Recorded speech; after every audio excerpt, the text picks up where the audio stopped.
Kid Music. Onikiti minem kupindira mugem ende futi ndobasinya mari tiye aira mumoyo mangu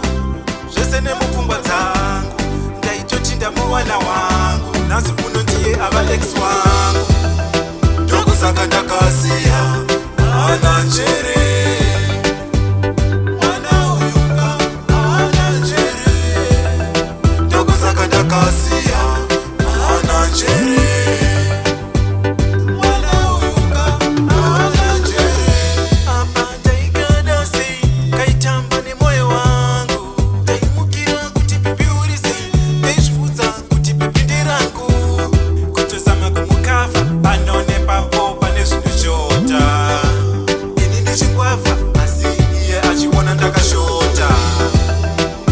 Saka ndakasiya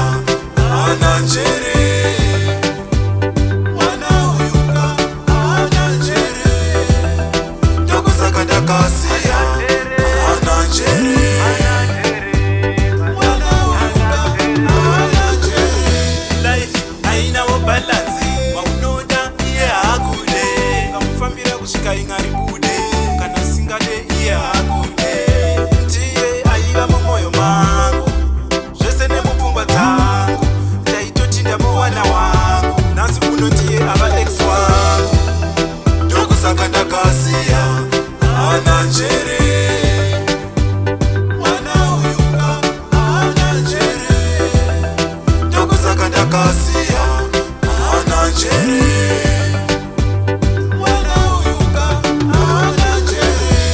Apa ndaigada sei kaitamba nemwoyo wangu ndaimukira kuti pipiurise ndaizvudza kuti pepinde rangu kutozama kumukavha pano nepapo pane zvinishota ini ndichingwafa asi iye achiona ndakashota ndokusaka ndakasiya